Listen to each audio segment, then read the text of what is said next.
Trainee recruit constable TRC ভর্তি পরীক্ষার regular ক্লাসগুলোর আজকে আছে আমরা 3 নম্বর ক্লাসে। আজকের এই ক্লাসটিতে আমরা টিআরসি ভর্তি পরীক্ষার অর্থাৎ পুলিশ কনস্টেবল ভর্তি পরীক্ষার লিখিত পরীক্ষা যেটা হয় সেই লিখিত পরীক্ষায় কীরকম প্রশ্ন আসতে পারে এই বছর তারই একটা ডেমো বা নমুনা একটা প্রশ্ন আমরা সলভ করার চেষ্টা করব ইনশাআল্লাহ। এই ভিডিওটা দেখার মাধ্যমে এবং আজকের এই পরীক্ষাটা দেওয়ার মাধ্যমে একজন শিক্ষার্থী তাহার লিখিত পরীক্ষাটিকে অনেক অনেক দূর এগিয়ে নিয়ে যেতে পারবে বলে আমরা আশা করি। তাই ভিডিওটা খুবই গুরুত্বপূর্ণ, চাইলে আপনারা ফ্রেন্ডদেরকে শেয়ার দিয়ে এই ভিডিওটা কন্টিনিউ করতে পারেন। শিক্ষার্থী বন্ধুরা, ট্রেন্ড রিক্রুট কনস্টেবল আমরা আছে হলো রেগুলার যে ধারাবাহিক আমাদের যে ক্লাসগুলো ছিল সেই ক্লাসগুলোর আজকে আছে আমরা 3 নম্বর ডেমো বা 3 নম্বর মডেল টেস্ট ক্লাসে। এই ক্লাসটি করার মাধ্যমে বা আজকের এই ভিডিওটা দেখার মাধ্যমে একজন শিক্ষার্থী তার ভর্তি পরীক্ষাটিকে তার ভর্তি পরীক্ষার যে প্রস্তুতিমূলক যে তার প্রস্তুতি যেটা আছে সেটা অনেক দূর এগিয়ে নিয়ে যেতে পারবে বলে আমরা আশা করি। সো ভিডিওটা কিন্তু খুবই গুরুত্বপূর্ণ, এই ক্লাসগুলো খুবই গুরুত্বপূর্ণ। একটু রিকোয়েস্ট করবো, পূর্ববর্তী যে 1 নম্বর 2 নম্বর যে মডেল টেস্ট ক্লাসগুলো যদি তোমরা না করো তাহলে একটু সেই ক্লাসগুলো করে আসবা। অথবা দেখো ভিডিওর আই বাটনে, এই যে একদম সাইডে দেখো এখানে একটা আই বাটন চলে আসছে, সেখান থেকে একটা ভিডিও দেখে নিতে পারো। অথবা আমাদের এই ভিডিওটার ডেসক্রিপশন যেটা বক্স রয়ে আছে সেই ডেসক্রিপশন বক্স থেকে এর আগের যে ভিডিওটা 2টা আমরা আপলোড করেছি সেই 2টা সময় পেলে একটু তোমরা দেখে নিও। প্রিয় বন্ধুরা, আমাদের পরীক্ষার সময় থাকবে হলো টোটাল পরীক্ষার যে পূর্ণমান থাকবে সেটা টোটাল 45 মার্কের আমাদের এখানে পরীক্ষাটা হবে, যেখানে বাংলা, ইংরেজি, ম্যাথ এবং হলো সাধারণ জ্ঞান এই 4টা সাবজেক্ট থেকে আমাদের প্রশ্ন থাকবে। এই 4টা বিভাগকে আমাদের হলো 3টা বিভাগে ভাগ করবে, ক বিভাগ, খ বিভাগ এবং গ বিভাগ। এই প্রতিটা বিভাগে 15 মার্ক করে থাকবে, 3 15 45 মার্কের আমাদের টোটাল পরীক্ষাটা হবে। কেমন? ওকে, আমরা শুরুতেই যদি লক্ষ্য করি তাহলে দেখো আমাদের শুরুতেই যে বিভাগটা দেওয়া রয়েছে সেটা হলো ক বিভাগ। ক বিভাগ থেকে কত নম্বর দেওয়া রয়েছে? 15 নম্বর দেওয়া রয়েছে। একজন শিক্ষার্থীর আমার পরামর্শ থাকবে এই 15 নম্বর মধ্যে যেন 15 নম্বর আপনি অর্জন করতে পারেন, এই চেষ্টা আপনাকে চালিয়ে যেতে হবে এবং শেষ পর্যন্ত আপনাকে লড়াই করতে হবে। সো 15 নম্বরের শুরুতে আমি যেটা দেওয়ার চেষ্টা করি সেটা হলো প্রথমে আমি রচনা দিয়েছি। রচনায় সাধারণত 7 নম্বর থাকে, আর এই রচনা আমরা বাঙালি অবহেলা কইরা বাদ দেই, আর এখানে আমরা বড় পরিমাণে একটা মারা খাই।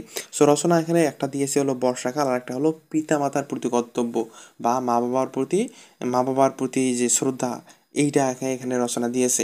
রচনার ক্ষেত্রে আমি আমার ভিডিওগুলোতে রচনাগুলোর আনসারগুলো দিই না, এই কারণে যেন একজন শিক্ষার্থী বা পরীক্ষার্থী সেই রচনাগুলো তাহার যে গ্রামার বইটা রয়েছে, বাংলা ব্যাকরণ বইটা রয়েছে সেখান থেকে একটু সার্চ করে কিংবা একটু নিজে নিজে বানাই লেখার চেষ্টা করে, একটু ক্রিয়েটিভ তথ্য দিই।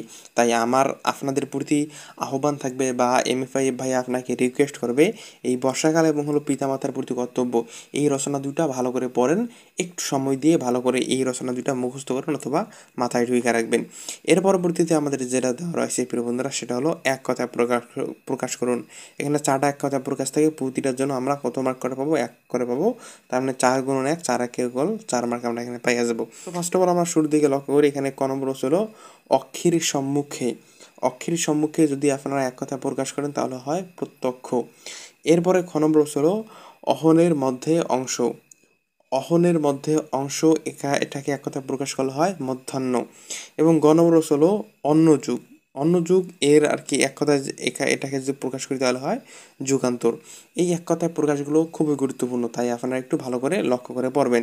এই দেখেন, তারপর এখানে যে ঘ নম্বর এক কথায় প্রকাশ আমাদের এখানে যেটা দেওয়া রয়েছে সেটা হলো আকাশে চড়ে বেড়ায় যে। আকাশে চড়ে বেড়ায় যে এটাকে এক কথা প্রকাশ করা হয় খেসর।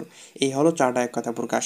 এরপরে 3 নং দাগ। 3 নং দাগে আমাদের এখানে সাধারণত বাগধারা কিংবা বিপরীতার্থক শব্দ থাকতে পারে, অথবা ওই যে কি এটাকে বলে সন্ধি বিচ্ছেদ এরকম থাকতে পারে। তবে আমরা লাস্ট পরীক্ষাতে অর্থাৎ মার্চ মাসে যে নিয়োগটা হয়েছিল মার্চ এপ্রিলে, সেখানে আমরা এরকম কিছু সংক্ষিপ্ত প্রশ্নেরও আনসার দেখতে পাইছি, মানে সংক্ষিপ্ত প্রশ্ন এসেছিল, আমরা সেটা অনুধাবন করছি। সেই আলোকে ভাই আপনাকে এখানে দিয়েছে ব্যঞ্জন বর্ণ কয়টি ও কী কী। এর আগে এসেছিল হলো স্বরবর্ণ কয়টি ও কী কী, আর আমি এখানে দিয়েছি হলো ব্যঞ্জন বর্ণ কয়টি ও কী কী। সো স্বরবর্ণ কয়টি, ব্যঞ্জন বর্ণ কয়টি, এগুলো তো আপনাদেরকে আলাদাভাবে আর পড়াতে হবে না, তাই না? সো এগুলো যদি ওগুলো আলাদাভাবে পড়াতে হয় তাহলে তো একদম ছোটো বাচ্চা এরকম একটা ভাব চলে আসে। সো ব্যঞ্জন বর্ণ কয়টি ও কী কী এটা যদি আপনি সঠিকভাবে লিখতে পারেন তাহলে এখানে আপনি 4 মার্ক পেয়ে যাবেন। আমরা ছোটোবেলা থেকে পড়তেছি ব্যঞ্জন বর্ণ, বাংলা বর্ণমালায় ব্যঞ্জন বর্ণ আছে টোটাল 39টি। এগুলো হলো ক থেকে চন্দ্রবিন্দু পর্যন্ত। আর এখন আমাদের অনেকেরই এটা আর কি প্রবলেম হতে পারে যে ক থেকে চন্দ্রবিন্দু পর্যন্ত আমরা এটা লিখতে পারি না অনেকেই। এখন আমি যদি আপনাকে বলতে পারি, মানে লিখতে পারবো বাট বলতে পারি না, আমি যদি আপনাকে বলি যে ক থেকে চন্দ্রবিন্দু, এটা না, এটা দেখবেন না, আপনি এগুলো দেখবেন না, এগুলো না দেখে আপনি বলেন তো, তাহলে একজন পরীক্ষার্থী এগুলো অত সহজেই মানে বলতে পারবে না, বাট লিখতে পারবে। সো এই কারণে আমি আপনাদেরকে বলবো এগুলো একটু প্র্যাকটিস করবেন। স্বরবর্ণ কয়টি, ব্যঞ্জনবর্ণ কয়টি, এইগুলো একটু যদি ভালো করে পড়েন তাহলে ইনশাল্লাহ এখান থেকে আপনি ভালো নম্বরটা অর্জন করতে পারবেন। তো প্রিয় বন্ধুরা, টোটাল আমাদের বাংলায় 3টা দাগ ছিল। এক দাগে, প্রথম দাগে ছিল রচনা, দ্বিতীয় দাগে এক কথায় প্রকাশ, এবং তৃতীয় দাগে ব্যঞ্জন বর্ণ কয়টি ও কি এখান থেকে এসেছে। আমি আপনাদের সুবিধার জন্য বলে রাখি, আপনাদের বাংলায় এই যে আর কি বাংলার ক্ষেত্রে আপনার রচনাটা ভালো করে বেশি করে পড়বেন, এক কথা প্রকাশ ভালো করে পড়বেন, সন্ধি বিচ্ছেদ বিপরীতার্থক শব্দ এগুলো ভালো করে পড়বেন, এবং ছোটোখাটো যে প্রশ্নগুলো আছে সেইগুলো ভালো করে পড়বেন, তাহলে বাংলায় ভালো নম্বর অর্জন করতে পারবেন। এমপাই ভাইয়ার যে 3য় নম্বর ডেমো ক্লাস রয়েছে, সেই 3য় নম্বর ডেমো ক্লাসের খ নং দাগে ইংরেজিটা নিয়ে, এই ইংরেজিতে টোটাল 15 নম্বর রয়েছে। আমরা একটু লক্ষ্য করি ইংরেজিতে কী কী দিয়েছে তারা। ইংরেজিতে প্রথমে আমাদের যেটা দিয়েছে তারা, সেটা এখানে একটা বলছে হলো write a paragraph on computer or my school life. এখানে আমাদের 2টা প্যারাগ্রাফ দিয়েছে। সাধারণত পুলিশ ভর্তি পরীক্ষায় একটা প্যারাগ্রাফ এসে থাকে, তবে আমাদের ভর্তি পরিস্থিতিটাকে আগে থেকে বেগবান কিংবা হলো ভর্তি পরিস্থিতিটাকে আরও ভালো করে দেওয়ার জন্য আমি এখানে আপনাদের জন্য 2টা প্যারাগ্রাফ উপস্থাপন করছি। আপনার কাজ হবে এই কম্পিউটার অথবা মাই স্কুল লাইফ, এই প্যারাগ্রাফ 2টার মধ্যে যেইটা প্যারাগ্রাফ আপনি পারেন বা যেইটা প্যারাগ্রাফ আপনার কাছে সহজ মনে হয় সেই প্যারাগ্রাফটা লেখা। সো কম্পিউটারের ক্ষেত্রে এইরকমও আসতে পারে, use and abuse of computer, মানে হলো কম্পিউটারের ভালো দিক খারাপ দিক এরকম আসতে পারে, শুধু কম্পিউটারে আসতে পারে, অথবা মাই স্কুল লাইফ বা অথবা মাই স্কুল অথবা আওয়ার স্কুল, এরকম প্যারাগ্রাফও আসতে পারে। আপনি একটু প্যারাগ্রাফের ক্ষেত্রে ফ্রি হ্যান্ড রাইটিংটাকে ভালো করে নেবেন, আপনার ভোগা বংশটা ভালো করে জোরদার করবেন এবং মুখস্থ বিদ্যাকে বেশি করে কাজে লাগাবেন। যারা এই লিখিত পরীক্ষায় বেশি করে প্রিপারেশন না নেবে তারা কিন্তু প্রচুর পরিমাণে মারা খাবে। এরপর আমরা 5 নং দাগ যাই। প্রিয় বন্ধুরা, 5 নং দাগে আমি সিনোনিম অ্যান্টোনিমস থেকে দিয়েছি। 5 নং দাগে টোটাল 4টা সিনোনিমস অ্যান্টোনিমস রয়েছে। আপনি এখানে লক্ষ্য করেন, এখানে প্রতিটার জন্য আপনারা 1 মার্ক করে পাবেন। এ বি সি ডি প্রতিটার জন্য 1 মার্ক করে পাবেন। 4টা রয়েছে, 4টায় 4 মার্ক। আমি একটু আমার হালকা পাতলা বুঝ দিয়ে আপনাদেরকে যদি এই সিনোনিম অ্যান্ড অ্যান্টোনিম, অর্থাৎ এই যে সিনোনিমস অ্যান্টোনিমস, এটা যদি আমি আপনাদেরকে একটু হালকা পাতলা বুঝাই দিই তাহলে মেবি অনেক সুবিধা হবে আর কি। এ নম্বর দেখেন, এখানে আমাদের কি বলছে, আপনাদের জাস্ট শুধু পরীক্ষায় এইটুকু থাকবে, এইটুকু থাকবে, এইটুকু থাকবে। আপনাকে উত্তরের ক্ষেত্রে এই যে এ নম্বর দিয়া সমান এইটা লিখতে পারবেন, মানে এ নম্বর দিয়ে আপনি এই উত্তরটা করে লিখবেন, প্রশ্ন লেখার দরকার নাই, কেমন? আই হোপ সবাই জানেন। 6 নম্বর বলছে হলো আমাদের কি বলছিল, পসিবল। পসিবল এটা হলো, এখানে আমাদের সিনোনিম দেওয়া আছে, পসিবল এটা সিনোনিম, এটাকে আমাদের অ্যান্টোনিম বাইর করতে হবে, মানে এটার অ্যান্টোনিমটা কি। আর অ্যান্টোনিম হলো উল্টো, সিনোনিম মানে হলো মানে সমান সমান, মানে হলো সেম সেম, অ্যান্টোনিমটা হলো আমাদের উল্টো। সো পসিবল এটা হলো আমাদের কি, সিনোনিম এখানে দেওয়া রয়েছে, ইহার আমাদেরকে অ্যান্টোনিমটা বাইর করতে হবে। সো পসিবল এর অ্যান্টোনিম হলো আনলাইকি। আনলাইকি হলো এটার অ্যান্টোনিম। পসিবল সিনোনিম, এর যে অ্যান্টোনিমটা হয় সেটা হলো আনলাইকি, কেমন? ওকে। এরপর বি নম্বর, অর্থাৎ এরপরে দাগে আমাদের যেটা বলছে সেটা হলো, এখানে কি বলছে, এখানে বলছে হলো ডেঞ্জারাস। ডেঞ্জারাস এটা হলো আমাদের এখানে অ্যান্টোনিম দেওয়া রয়েছে, এর সিনোনিমটা আমাদেরকে খুঁজে বের করতে হবে। ডেঞ্জারাস কি, মানে হলো বিপজ্জনক বা হলো ক্ষতিকর বা হলো খারাপ, ডেঞ্জারাস মানে এটা না। সো এর এর যদি আমরা সিনোনিমটা ব্যবহার করি, এর যদি আমরা সিনোনিমটা বাইর করি, তাহলে এর যে সিনোনিমটা হয় সেটা হলো পেরিলিয়াস। পেরিলিয়াস মানে হলো এটা ক্ষতি করে না, এরকম একটা বিষয় আর কি। হার্মলেস মানে হলো ক্ষতি করে না। যেহেতু ডেঞ্জারাস ক্ষতিকারক, এর বিপরীতটা হবে মানে ক্ষতি যেটা করে না বা হার্মলেস, এরকম একটা হবে আর কি। এরপর প্রিয় বন্ধুরা, সি নম্বর আমাদের এখানে যেটা দেওয়া রয়েছে সেটা হলো, এটা সিনোনিম দেওয়া রয়েছে, এর অ্যান্টোনিমটা বাইর করতে হবে। সি নম্বর আমাদের এখানে যেটা বলছে সেটা হলো কার্টেসি। কার্টেসি এর অ্যান্টোনিম হলো ডিসকার্টেসি। কার্টেসি এটা মানে হলো আমাদের কাউকে রেসপেক্ট দিয়ে কথা বলা, মানে হলো কাউকে আর কি অনেক সম্মান শ্রদ্ধা এরকম আর কি কার্টেসি। সো এর যেটা আর কি ইয়া হয় অর্থাৎ অ্যান্টোনিম যেটা হয়, মানে এটা সিনোনিম, এর অ্যান্টোনিম অর্থাৎ বিপরীত যেটা হয় সেটা হলো ডিসকার্টেসি। ডিসকার্টেসি হলো কাউকে অসম্মান করা বা কাউকে দাম না দেওয়া, ভালো কাউকে অবহেলা করা, এরকম আর কি একটা বিষয়। সো কার্টেসি হলো সম্মান দেওয়া বা রেসপেক্ট দিয়ে চলাফেরা করা বা সম্মান, এরকম একটা। আর এর অ্যান্টোনিম হলো ডিসকার্টেসি, মানে হলো অসম্মান করা, এরকম আর কি, এরকম একটা বিষয়। এরপরে বন্ধুরা আমাদের ডি নম্বর যেটা এখানে বলছে সেটা হলো এখানে এটার আমাদেরকে সিনোনিমটা লিখতে হবে। তার মানে এখানে আমাদের অ্যান্টোনিমটা দেওয়া রয়েছে। অ্যান্টোনিম এখানে কি দেওয়া রয়েছে? অ্যান্টোনিম দেওয়া রয়েছে আমাদের পারমিসিভ।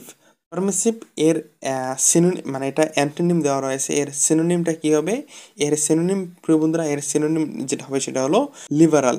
লিবারাল এর যেটা মানে বা লিবারাল হলো যে একটু মানে ফ্রিডম, এরকম একটা শান্তিপূর্ণভাবে আছে বা একটু শান্তিভাবে চলাফেরা করতে পারে। আর পারমিসিভ হলো পারমিসিভও হলো ওই রকম একটা বিষয়, মানে স্বাধীনতা আছে, স্বাধীনভাবে চলাফেরা করতে পারে, মানে আমরা যেভাবে আর কি চলাফেরা করতে চাই সেইভাবে আর কি। পারমিসিভ এটা অ্যান্টোনিম, এটার সিনোনিম যেটা হয় সেটা হলো লিবারাল। পারমিসিভ হলো স্বাধীনতাভাবে চলাফেরা করা, মানে স্বাধীন আছে, স্বাধীনতা দেওয়া। সো এর সিনোনিম যেটা হয় সেটা হলো যে একটু ফ্রিডম আছে আর কি, লিবারাল। সো এইভাবে সিনোনিম অ্যান্টোনিমগুলো যদি তোমরা ধরে ধরে পড়ো, কিংবা আপনারা যদি এগুলো ধরে ধরে পড়েন, তাহলে কেন আপনারা ভালো করতে পারবেন না? অবশ্যই আপনারা এখানে অবশ্যই ভালো করবেন বলে আমি আশা করি। এরপরে প্রিয় বন্ধুরা আমাদের 6 নং দাগে রয়েছিল ফিল ইন দ্য ব্লাঙ্কস, অর্থাৎ এখানে শূন্যস্থান আপনাকে পূরণ করতে বলছে। 4টা শূন্যস্থান রয়েছে, প্রতিটার জন্য আপনি 1 মার্ক করে পাবেন। তার মানে 4টার জন্য আপনি টোটাল 4 মার্ক এখানে কিন্তু পাইয়া যাবেন গা।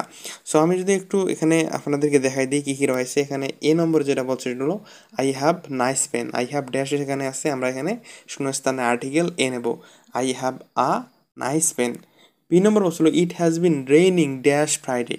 ইট has been raining dash Friday. It has been raining এখানে আমাদের যেটা বসবে সেটা হলো, আমি একটু ক্রস করে এখানে লিখে দিই, অর্থাৎ এই শূন্যস্থানে বসবে আমাদের যেটা সেটা হলো সিন্স, অর্থাৎ S C I N C E, since. এই শূন্যস্থানে বসবে হলো সিন্স। বিকজ এটা সিন্স বা হলো ফর নির্দিষ্ট সময়ের পূর্বে সিন্স বসে এবং তা সবসময় পারফেক্ট টেন্সে ব্যবহৃত হয়। আমরা জানি ইট হ্যাজ বিন রেইনিং ড্যাশে কী বসবে? সিন্স বসবে এবং হলো ফ্রাইডে। কারণ আমরা জানি হলো সিন্স বা ফর এটা একটা নির্দিষ্ট সময়ের পূর্বে বসে, সিন্সটা বসে পূর্বে বসে এবং তা পারফেক্ট টেন্সে ব্যবহৃত হয়। এরপর সি নম্বর হচ্ছিল he is dash doctor. He is a doctor. Would you like to go dash a work. এখানে আমরা যেটা বসাবো সেটা হলো ফর বসাবো, FOR। এই ফর আ ওয়ার্ক হলো এটা একটা প্রেস, আর এর মানে হলো হাঁটার জন্য বের হওয়া। এইভাবে আপনারা এই শূন্যস্থানগুলো পড়বেন। শূন্যস্থানের ক্ষেত্রে আপনারা এগুলো পড়বেন এবং পরবর্তীতে আমরা আরও ক্লাসে এগুলো নিয়ে বিস্তারিত আলোচনা করব। এই সময়টা যদি একটু আপনারা কষ্ট করেন এবং এই প্রশ্নগুলো ভালো করে পড়েন, তাহলে কিন্তু আপনারই ভালো হবে, অর্থাৎ আপনার জন্যই ভালো। ইংরেজিতে টোটাল 3টা দাগ ছিল। প্রথম দাগে প্যারাগ্রাফ, দ্বিতীয় দাগে সিনোনিম অ্যান্টোনিমস এবং তৃতীয় দাগে আমাদের যেটা ছিল সেটা হলো শূন্যস্থান পূরণ করুন। এখানে ওই অ্যাপ্রোপ্রিয়েট প্রিপোজিশন আর হলো আর্টিকেল থেকে এসেছে। সো ইংরেজির ক্ষেত্রে এই বিষয়গুলো আপনারা ভালো করে পড়বেন এবং আপনাদের পড়ালেখার সুবিধার্থে, অর্থাৎ আপনাদের এই ভর্তি পরীক্ষার যাত্রাটাকে আরও সুবিধা করে দেওয়ার জন্য আমাদের একটা সাজেশন তৈরি করা হয়েছে পুলিশ চ্যাম্পিয়ন নামে। টিআরসি ভর্তি পরীক্ষার বিগত বছরগুলোর যে প্রশ্নগুলো এসেছিল, অর্থাৎ 2016 সাল থেকে 2025 সালের লাস্ট মাঠের যে প্রশ্নগুলো হয়েছিল, সেই প্রশ্নগুলোর পাশাপাশি এইরকম আমাদের ক্লাসের মতো করে কিছু নমুনা বা ডেমো ওখানে আপনারা পেয়ে যাবেন, যেগুলো প্র্যাকটিস করার পাশাপাশি আমাদের ওখানে মডেল টেস্টে দেওয়া রয়েছে এবছর কীরকম প্রশ্ন আসতে পারে।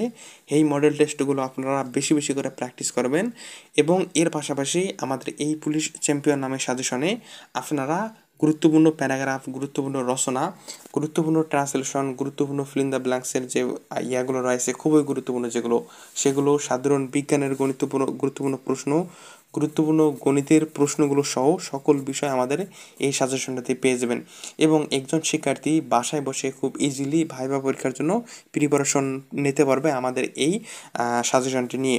সো এই সাজেশনটার পিডিএফ কপি অথবা প্রিন্ট কপি নেওয়ার জন্য আমাদের যে কন্ট্যাক্ট নাম্বার দেওয়া রয়েছে অবশ্যই আমাদের এই কন্ট্যাক্ট নাম্বারে যোগাযোগ করবেন 013-18576795 013-18576795 এই নাম্বারে যোগাযোগ করে আমাদের এটার একটা প্রিন্ট কপি অথবা ইবুক অবশ্যই আপনারা সঙ্গে রেখে দেওয়ার চেষ্টা করবেন। একটু কষ্ট হলেও আমাদের এই সাজেশনটা আপনারা নেওয়ার চেষ্টা করবেন। এখানে আমরা আপনাকে এমনভাবে এই সাজেশনটা যদি আপনি আমাদের এই সাজেশনটা ফলো করে বিগত বছরগুলোতে ফলাফল অনেক এখান থেকে কমন পেয়েছে।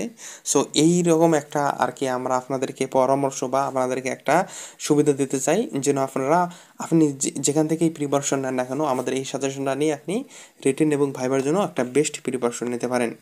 প্রিয় বন্ধুরা, এরপর আমরা গণং দাগে যাই। গণং দাগটা হলো আমাদের গণিত এবং সাধারণ জ্ঞান নিয়ে। এখানে গণিতে 10 নম্বর থাকে এবং সাধারণ জ্ঞানে 5 নম্বর থাকে। সো গণিতের ক্ষেত্রে আমাদের প্রথম যে অঙ্কটা দেওয়া রয়েছে, আপনারা একটু প্রথম অঙ্কটা যেটা দেওয়া রয়েছে আমাদের এখানে একটু লক্ষ্য করেন।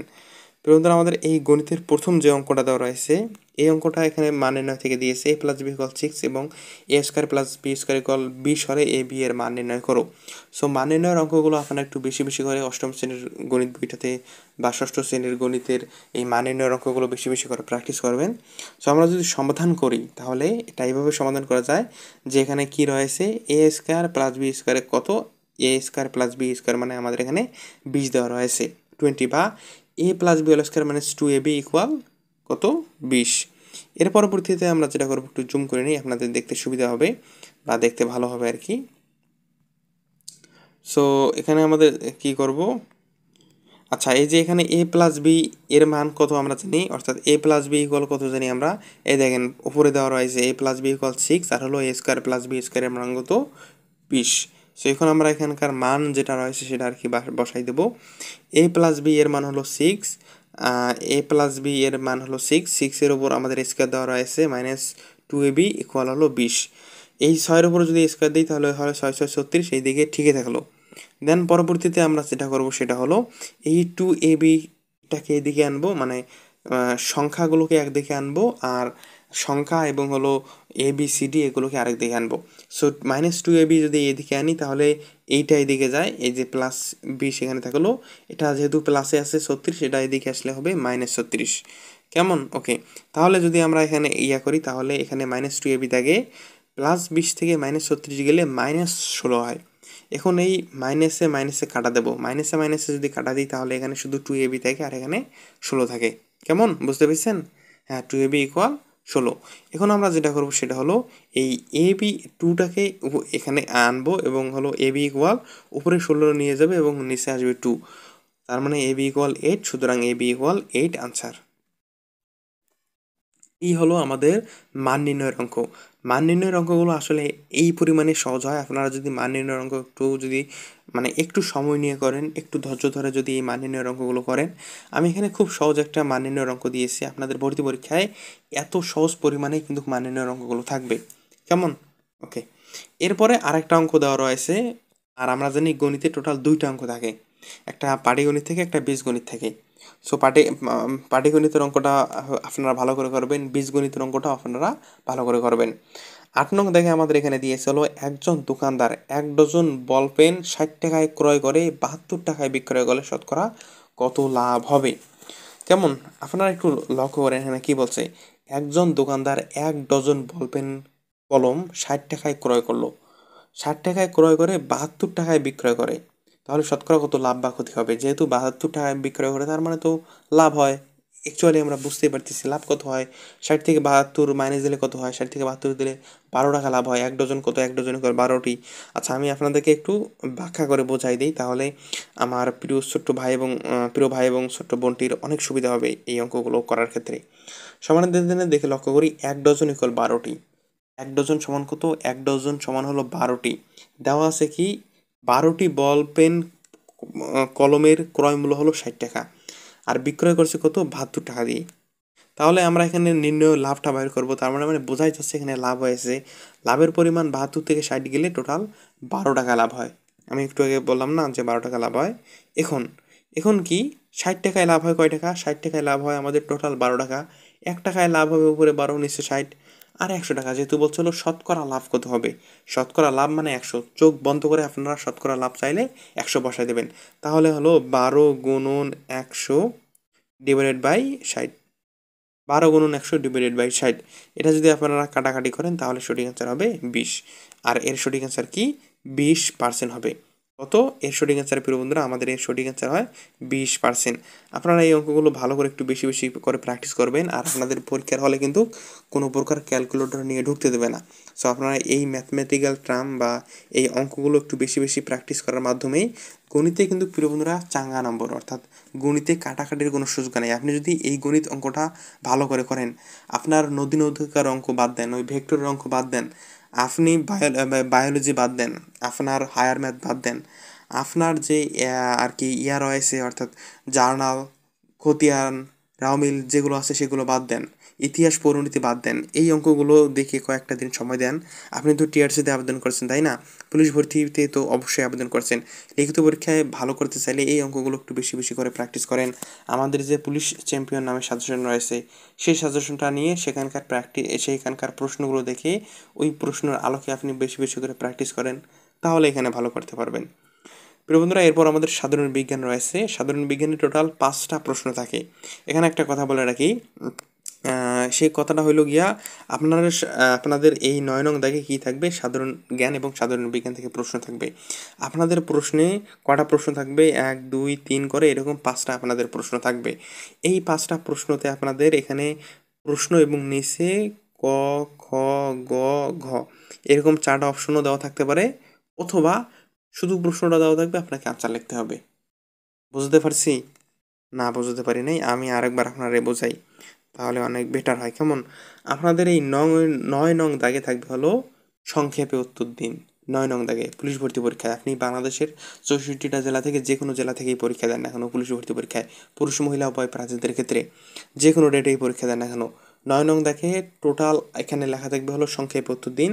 এখানে আপনাদের 5টা প্রশ্ন থাকবে, 1, 2, 3 করে আপনাদের 5টা প্রশ্ন থাকবে। প্রতিটা প্রশ্নের জন্য আপনি 1 মার্ক করে পাবেন। এই প্রশ্নগুলো আপনাদের এখানে অনেক সময় বলা থাকতে পারে যে এইটার উত্তর কি হবে, অথবা দেওয়া থাকতে পারে যে এইটার উত্তর কি হবে, নিচে 4টা অপশন 1, 2, 3, 4 কোনটা হবে আপনাকে পরীক্ষার খাতায় লিখতে হবে, এরকম থাকতে পারে। সো এইরকমভাবে আমরা আমাদের ক্লাসগুলোতে সাজাবো ইনশাআল্লাহ। আজকে শুধু আমি প্রশ্নটা এবং আনসারটা তুলে ধরার চেষ্টা করব, এবং পরবর্তীতে আপনাদের রিকোয়েস্টের মাধ্যমে বা আপনাদের আগ্রহের মাধ্যমে আমি সেগুলো আপনাদের সামনে তুলে ধরার চেষ্টা করব। আমাদের অভিজ্ঞ টিমমেটরা আপনাদের সাথে, আমাদের অভিজ্ঞ যে টিচার প্যানেল রয়েছে, আমাদের যে মেন্টররা রয়েছে, আপনাদের জন্য সেগুলো ব্যবস্থা করবে ইনশাআল্লাহ, যদি আপনারা আমাদের সাথেই থাকেন। চালক সংশ্লেষণ প্রক্রিয়ায় কী উৎপন্ন হয়? আমরা জানি উদ্ভিদের চালক সংশ্লেষণ প্রক্রিয়ায় গ্লুকোজ উৎপন্ন হয়, অর্থাৎ C6H12O6 নামক শর্করা। এরপর খ নম্বর ছিল পৃথিবীর বৃহত্তম সমুদ্র সৈকত কি? পৃথিবীর বৃহত্তম সমুদ্রের নাম হলো সমুদ্র সৈকতের নাম হলো কক্সবাজার সমুদ্র সৈকত। এরপরে প্রিয় বন্ধুরা, গ নং দাগে আমাদের যেটা বলছে সেটা হলো তাপমাত্রা মাপার যন্ত্রের নাম কি? তাপমাত্রা মাপার যন্ত্রের নাম হলো থার্মোমিটার।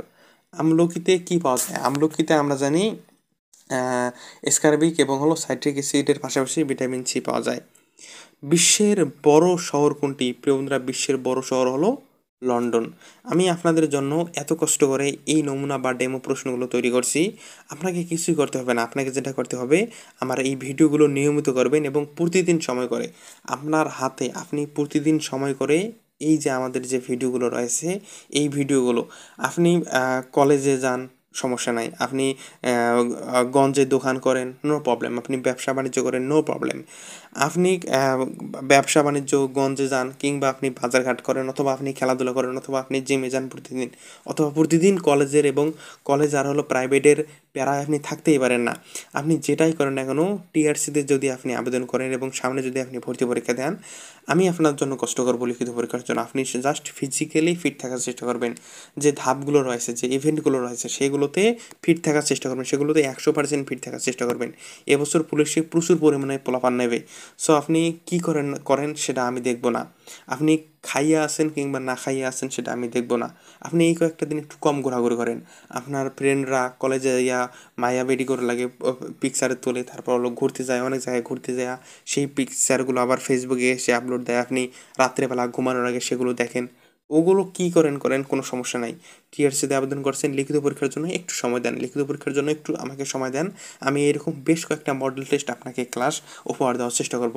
আপনি যেটা করবেন, আমাদের টিআরসি পুলিশ পুলিশ নামে একটা প্লে লিস্ট রয়েছে ইউটিউবে, সেই প্লে লিস্টটা ডাউনলোড করবেন এবং প্রতিদিন কমপক্ষে হলেও 2 ঘন্টা, 2 ঘন্টা না হলেও প্রতিদিন 1 ঘন্টা আমাকে সময় দেবেন। এরকম একটা মডেল টেস্ট পরীক্ষা দেবেন এবং বেশি বেশি করে প্র্যাকটিস করবেন।